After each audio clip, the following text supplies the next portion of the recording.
So, why did the Nazis gas the Jews? We're going there. Okay. So, why did the Nazis gas the Jews? It's a simple question. Now, a lot of people have been taught that the Nazis did it because they were evil, because they were Nazis, they were fascists, they were just, evil incarnate. The Nazis just woke up one morning and said, hey, let's just gas all the Jews, right? Now, do you know who says that the Nazis were evil? Who just says, oh, the Nazis gassed the Jews because the Nazis were evil? Do you know who says that? I'll tell you who says that. It is the wheelchair-bound lesbian of color. No, scratch that. It's the wheelchair-bound transsexual lesbian of color, to tick off all the boxes, who says, like a fucking imbecile, that the Nazis gassed the Jews because they were evil. See? And they don't look for any other motivation except that they were just evil, so it just sort of happened. Look, if you are a straight white male, i.e., if you think rationally with your brain instead of your gonads, well, then you obviously understand that something is evil or it is good after the fact. It is a moral judgment on the actions. Being evil is not a motivation for anything. Have you ever seen some evil guy who wakes up in the morning and says, you know something? I'm a really evil dude. So today I'm going to do something evil. I'm going to go and, kidnap a small child, stick that child in an oven, turn that oven up to 11, and tonight I'm going to have roast child for dinner while I watch TV and masturbate. Have you ever heard of such a thing? I mean, apart from Jeffrey Dahmer, for instance. But have you ever heard of such a thing? Of course not.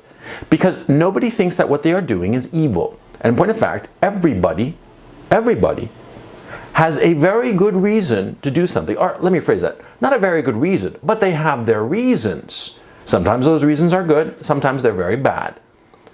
But they have a reason. Now, why does this matter? Why does it matter that you should know the reason, the motivation for what somebody does? Well, very simple. Because, see, if you know why somebody is doing something, if you know their motivation, you will be able to anticipate their actions to your benefit. You see? Think of it in these terms. Like, say, for instance, you happen to be, you happen to be in a bank when the bank robbers come, with their big guns, right? They're there to steal the bank. They don't care about your money because you don't have money compared to the bank. The bank has a lot of money. The robbers go in, they get the money, and they're racing for the door. And you happen to be in their way. What is their motivation? Do they want to kill you? No, they don't care about you. You're merely an obstacle. And an obstacle is removed two ways. Either the obstacle of his own volition moves aside, or the bank robber takes his gun and shoots the obstacle, i.e. you, right in the back of the head or the front of the head, right between the eyes, and down you go, and stepping over your corpse, they go through the door and off to freedom, right? The bank robber doesn't care about you. You are merely an obstacle, and if you understand the motivation, you can get out of the way. You see what I mean? Yeah, or maybe even better, you can get out of the way, trip them up, take one of the bags, and run out the door yourself with all the money while they get arrested. Yay, you. You know what I'm saying? But my point, and it's a serious point, it's a point that in our society is just simply, the fuckers are just so fucking stupid because they just say, oh, these people are doing that because they're evil, because they're Nazis, because they're fascists, because they're whatever, right? They just say that shit. And so what happens? When you live in a world where you do not understand the motivation of people, you do not understand why they are doing something, then it is an incredibly chaotic world. It is a world that is, revolving around you like things are just spinning around at random. And you live constantly terrified. You live afraid all the time.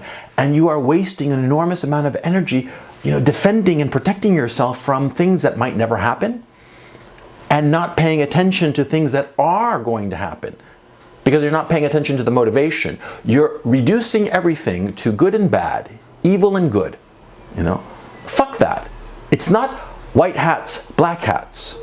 It's people with motivations, people with a motivation. person with a motivation. Everybody has a motivation. Like I said before, sometimes that motivation is very good, sometimes it's very stupid. Why did the Nazis gas the Jews? Because they were evil? No, that's a byproduct of their action. The moral judgment, the fact that the Nazis were evil, isn't the reason that they did it. They did it for a reason. But the thing is, see, just because they hated the Jews, that's the other shibboleth. They hated the Jews, that's why they gassed the Jews. But yeah, but what about all those Russian POWs that they also killed? You know, they killed about 2 million of those. They killed 6 million Jews and 2 million Russian POWs. Did they hate them too? What about that million or so, 1.2 Polish Catholics? They hate them too? The 500,000 gypsies, well, we all know that the Nazis hated gypsies, just like they hated Jews, and they hated cripples, and they hated gays. But what about the Polish Catholics? What about the Russian POWs? They hated all those people? Is that the reason that just decided, you know, I really fucking hate these fucking people, and so I'm going to kill them all? That doesn't sound very rational now, does it? It doesn't seem motivated. You see, if you don't explore a motivation, you're going to be left with the most superficial and stupid explanation as to why something happened. Now, it can be something trivial or something very, very serious. It can give you a false sense of reality if you don't understand the motivation. Now, we human beings are extremely good at figuring out motivations of others. Did you know that one of the great problems of self-driving cars was that humans instinctively do something that took a lot of computing power for computers to figure out, which is anticipating what the other drivers are going to do.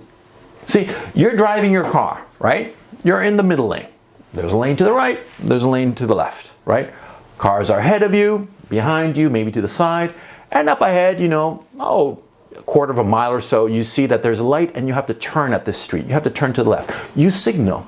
You start to drift over to the left lane. The people around you, the other cars, they almost instinctively recognize your intentions and they make way. The car that's slightly behind you might just accelerate to get ahead of you or slow down a bit and let you drift into that lane. And they'll all slow down as you turn left at the light. Everybody anticipates everybody else because we do that all the time. But in our current culture, we are taught that we should not look at the motivation of other people. We should simply make a judgment, a moral judgment. You're doing this, you're evil. Because it's easier. It's easier to convince people of bad ideas. If you are an SJW, you have a white hat. You have that white fedora on, and you're going around pointing at everybody else, you know, anti-feminists, you know, people who are against immigration, people who are against all kinds of things or for all kinds of things that you don't like, and you just say, they are the black hats, they are the evil, they are the sons of bitches that we gotta kill. We gotta stick them in the fucking ovens because they are evil, like Nazis. Now, of course, when SJWs do that, everybody else gets in the huff because everybody says reasonably, they say, we have good reasons to believe in what we believe and fight for what we are fighting for. We are motivated. We're not just doing it just because we hate immigrants or just because we don't want the Federal Reserve controlling our lives. No, we have good reasons for our actions, our beliefs, what have you. But by denying people reason, by denying people motivation, you can belittle them and you can wipe them aside with moral impunity, which is what feminists and SJWs do all the time. Don't be like that. Always be thinking about motivation and think of it in a practical sense, okay? This is a very important thing. See, when you know why somebody is doing something, you will be able to anticipate it and you will be able to position yourself for your benefit. Like with a bank robbing hypothetical, right? You stepped out of the way of the bank robber and tripped him up and took his bag, right? Classic. Now, of course, that particular hypothetical situation is probably never going to happen in your life, but things that are very similar will happen all the time. You just have to position yourself. And you position yourself by knowing, by understanding why somebody is behaving the way that they are behaving. Do you know why the Nazis gassed the Jews and the Russian POWs and the Polish Catholics and the gypsies and the gays and the cripples? Do you know why? Because in 1940, Nazi war planners realized that they wouldn't have enough food to feed the German army, the German people, And all these populations that they didn't want around, like the Jews and the Russian POWs and all the rest of it. And by 1942, when the German army had failed to secure the Ukrainian wheat fields, and the wheat fields that they did have were not producing enough food, the German planners realized that somebody was going to have to die, that there wasn't going to be enough food to go around. And so they rounded up the Jews that they already had rounded up in the ghettos, so it was very convenient for them. And they took all the POWs, which they also had rounded up in POW camps, the Russian POWs that is, and they started exterminating them. It was for a practical reason. They were motivated. They had very good reason, because it was either going to be these people die of starvation, or the German people suffer starvation and the German army doesn't have enough food to go out and fight against the Russians and the Allies. That was their motivation. Now you can say that that motivation was not enough of a good reason to go out and kill these innocent people. I would agree. Morally, totally wrong, of course.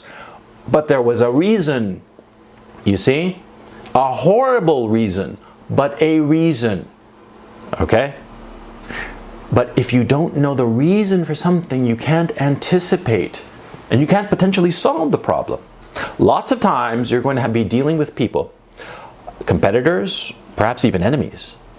If you fail to understand what is motivating them, if you don't look at them and try to get into their shoes, because that's what you have to do when you understand somebody's motivation, you have to express empathy.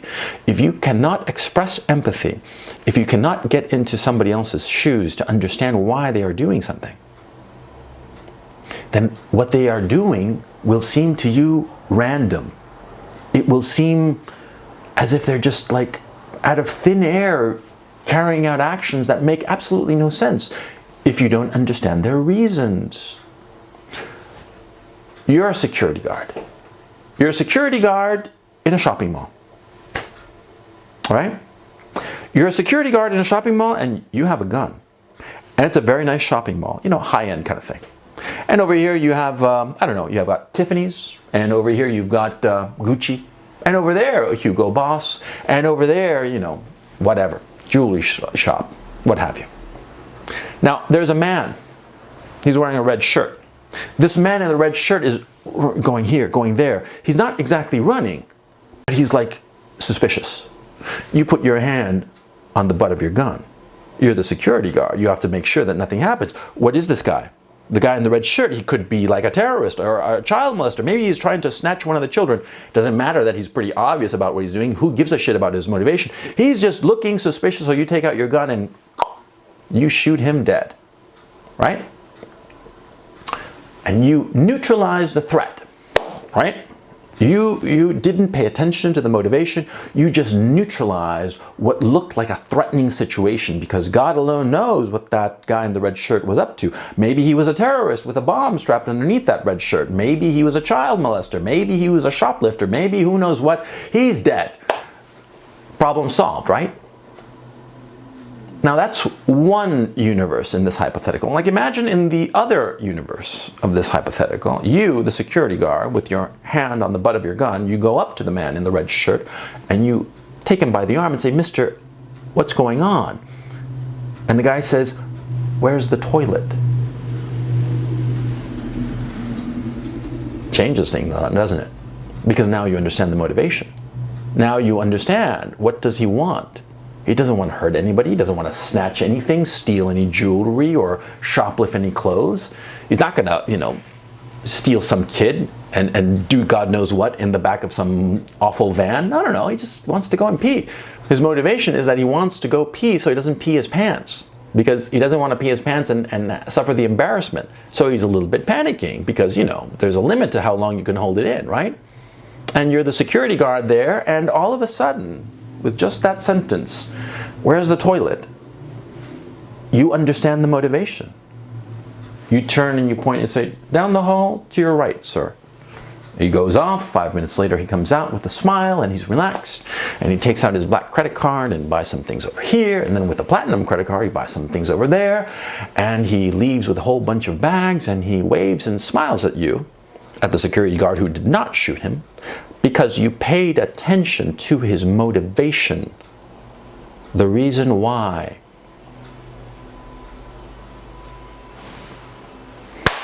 like I said before, don't be like the the wheelchair-bound transsexual lesbian of color who thinks with Zer's gonads. Be like a white man, a straight white man who thinks with his brain.